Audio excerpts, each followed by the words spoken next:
Les élèves de l'LFSI 12e année applique, bonjour. Le chapitre d'aujourd'hui, c'est l'image formée par une lentille convergente. Avant de commencer, je vous propose la situation suivante. Lorsqu'il photographie un objet à l'aide d'un appareil photo classique, la lumière passe à travers une lentille convergente munie d'un diaphragme. Le diaphragme, c'est une plaque métallique ou bien en plastique percée d'un orifice calibré, un trou calibré, qui permet de réguler la quantité de lumière entrante. L'image se forme sur le film de l'appareil, qui est appelé aussi capteur. Ce capteur joue le rôle de l'écran. Pour avoir une meilleure qualité de l'image, une mise au point est nécessaire. Elle s'effectue en faisant tourner légèrement l'objectif dans les deux sens. Ça veut dire soit on visse ou on dévisse légèrement l'objectif. Je pose les deux questions suivantes. Peut-on obtenir une image sur un écran? La deuxième, quelles sont les conditions pour qu'elle soit nette sur cet écran? Et on va expliquer aussi le principe de l'appareil photo.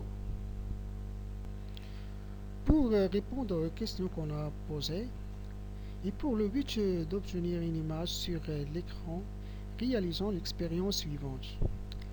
Prenons une lentille convergente et plaçons devant cette lentille une lettre éclairée qui va jouer le rôle d'un objet.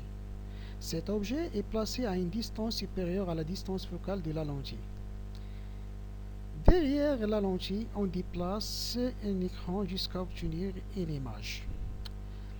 La recherche de la bonne position pour avoir l'image est appelée la mise au point. Observation.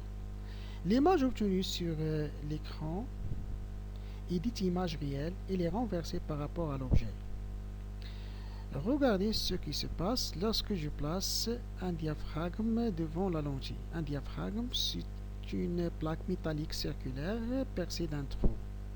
Lorsque je place un diaphragme, l'image devient plus nette, mais moins lumineuse, mais il devient plus net. Aussi, si j'éloigne l'objet de l'axe optique, ou bien si l'objet n'est pas perpendiculaire à l'axe optique, l'image devient moins nette. On prend l'expérience qu'on a fait et déplaçons l'objet vers la lentille. Voilà.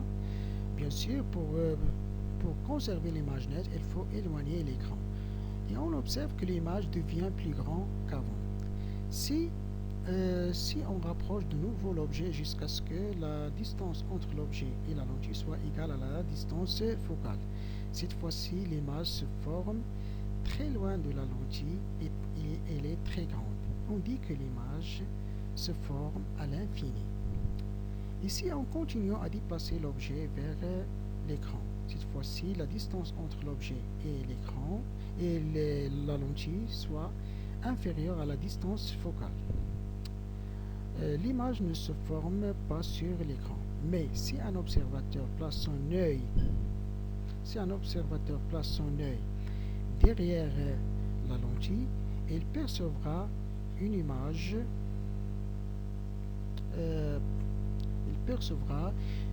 formée à l'avant de l'objet et qui est droite. Et si il place un écran à l'avant de l'objet, il verra aucune image ne puisse capter sur cet écran. Cette image est dite virtuelle. D'après ces expériences, on peut constater comme conclusion, premièrement, pour avoir une image réelle, il faut que la distance entre l'objet et la lentille soit supérieure à la distance focale. Ça veut dire D soit supérieur à F. Et pour qu'elle soit nette, il faut réaliser les deux conditions de Gauss. La première condition, il faut que les rayons lumineux passent tout près du centre optique. Ça, en mettant un diaphragme devant la lentille. La deuxième condition, il faut que l'objet doit être placé proche et perpendiculaire à l'axe optique de la lentille.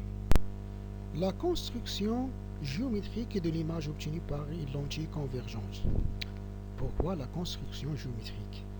Parce que Les résultats obtenus par la construction géométrique sont identiques aux résultats obtenus par les expériences. La construction géométrique est basée sur les points et les rayons particuliers de la lentille convergente. Les points particuliers sont le centre optique O et le foyer image F'. Mais c'est quoi les rayons particuliers? Étudions maintenant le premier rayon particulier de la lentille convergente. C'est le rayon qui passe par le centre optique O. Il continuera sa trajectoire sans qu'il soit dévié. Donc, un rayon passant par le centre optique d'une lentille convergente n'est pas dévié. Le deuxième rayon particulier, c'est le rayon qui est parallèle à l'axe optique de la lentille. Il émerge, ça veut dire il sort de la lentille en passant par le foyer image F'. Donc, un rayon incident parallèle à l'axe optique d'une lentille convergente émerge en passant par le foyer image F'. Pour la construction géométrique de l'image, on suit les étapes suivantes. La première étape, on choisit une échelle convenable. Une échelle adéquate pour représenter les distances grandes et les distances petites. La deuxième étape, on schématise la lentille et on représente son axe optique, son centre optique ainsi son foyer image F'. La troisième étape, on représente l'objet, quelle que soit sa forme, par un segment fléché AB, tel que A est situé sur l'axe optique de la lentille. Cet objet diffuse de la lumière dans toutes les directions. Mais nous, on va s'intéresser aux rayons particuliers, car on connaît d'avance leur trajectoire lorsqu'ils sortent de la lentille. Cherchons d'abord l'image de B. Tous les rayons issus de B, après traverser la lentille, vont se rencontrer en B', image de B. Mais, comme on a dit, on se base de tracer les deux rayons particuliers issus de B. Le rayon qui passe par le centre continuera sa trajectoire et le rayon parallèle à l'axe optique. Il émerge en passant par F'. Ces deux rayons se rejoignent en B', image de B. Avec une projection orthogonale sur l'axe optique, on trouve A', l'image de A. On relie les deux points A', B' par un segment fléché. On trouve que l'image A', B' est renversée par rapport à l'objet. Si un observateur est situé derrière la lentille, il percevra cette image. Ici, il place un écran sur la position indiquée sur le document. Il peut capturer cette image sur cet écran. C'est une image réelle. Ce qu'on vient mettre en place ici, c'est le principe de l'appareil photo. La lentille convergente joue le rôle de l'objectif de l'appareil photo et sur le capteur, on obtient l'image renversée A', B'. Étudions l'influence de la distance objet-image sur la nature et la taille de l'image. Et c'est une occasion pour s'entraîner à faire la construction géométrique de l'image. Premier cas, OA est supérieur à 2F, c'est-à-dire l'objet est situé avant la position des F. Faisons la construction en se basant sur les deux rayons particuliers issus de B. Le rayon incident qui passe par le centre optique, il ne subit aucune déviation. Et le rayon incident issu de B parallèle à l'axe optique. Ce rayon émerge en passant par F'. Ces deux rayons émergents se rencontrent en B', l'image de B. Avec une projection orthogonale sur l'axe optique, on trouve A', l'image de A. On relie les deux points A', B' par un segment fléché, on trouve une image réelle parce qu'on peut la capturer sur un écran. Cette image, il est renversée et sa taille inférieure à la taille de l'objet, c'est-à-dire A', B' inférieur à AB. Déplaçons maintenant l'objet vers la lentille jusqu'à ce que OA soit égal à 2F. De la même manière, on construit l'image A', B'. C'est une image c'est une image réelle renversée de la même dimension que la dimension de l'objet. A' B' égale à AB.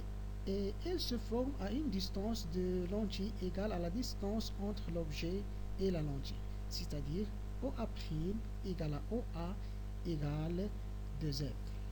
Plaçons de nouveau l'objet vers la lentille jusqu'à ce que OA soit comprise entre F et 2F.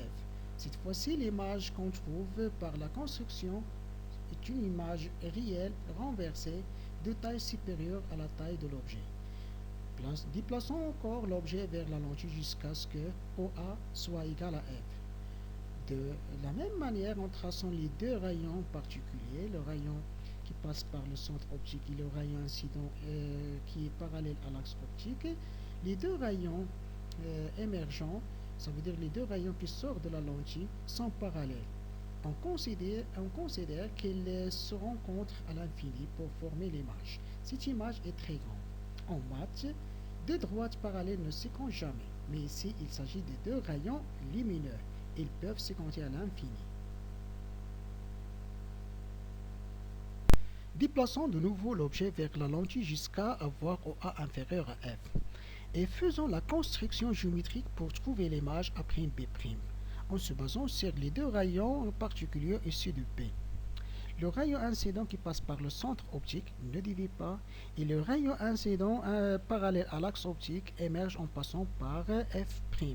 Ces deux rayons sont divergents si on les prolonge à l'avant de la lentille.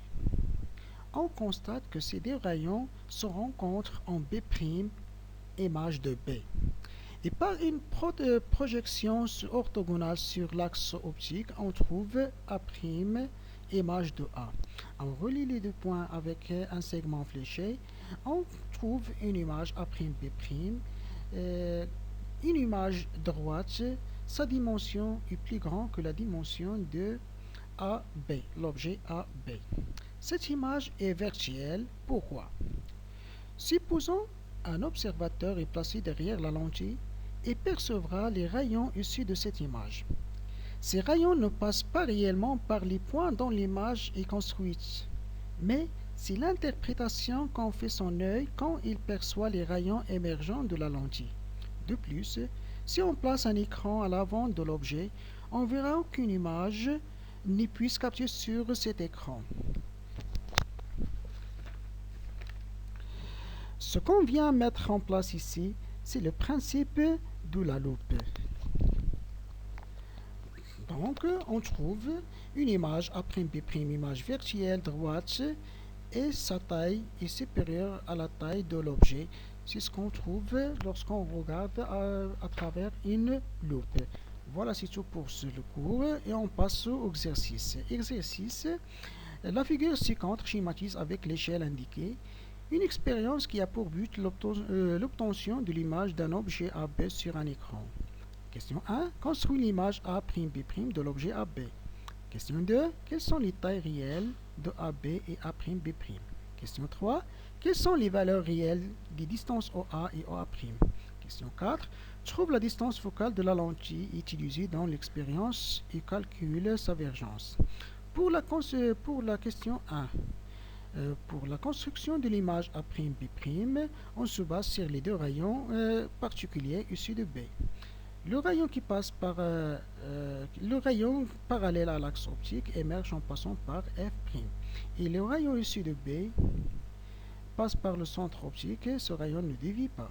Les deux rayons émergents se rencontrent, se rejoignent en B', image de B. Par une projection orthogonale sur l'axe optique, on trouve A', l'image de A. On rejoint les deux points avec un segment fléché, on trouve une image A'B', image renversée. Et notez bien que toutes les images renversées formées par une lentille convergente sont des images réelles. On peut les capturer sur un écran. La question numéro 2. Chaque division verticale correspond en réalité à 0,5 cm. C'est pourquoi la hauteur ou bien la taille de AB égale à 0,5 cm. La hauteur de A'B' sur le document égale à 2 divisions verticales, puisque chaque division verticale égale à 0,5 cm, donc la hauteur réelle de A'B' égale à 2 fois 0,5 égale à 1 cm. Passons à la question 3. La distance OA sur le document égale à 3 divisions horizontales. Et puisque chaque division horizontale correspond à 5 cm en réalité, donc la distance réelle OA égale à 3 fois 5 cm égale à 15 cm. Et la distance OA' sur le document égale à 6 divisions horizontales. Et chaque division correspond à 5 cm. Donc la distance réelle OA' égale à 6 fois 5 cm égale 30 cm. Calculons maintenant la distance focale. La distance focale F est égale à OF' sur le document égale à 2 divisions horizontales. Donc la distance réelle, c'est la multiplication de 2 fois 5 cm égale à 10 cm. Calculons maintenant la divergence de la lentille en exprimant l'expression C égale à 1 sur F. On convertit F en mètres et on remplace C par sa valeur. On remplace F par sa valeur et on fait le calcul, on trouve des dioptries. Voilà, c'est tout. Merci, à la prochaine.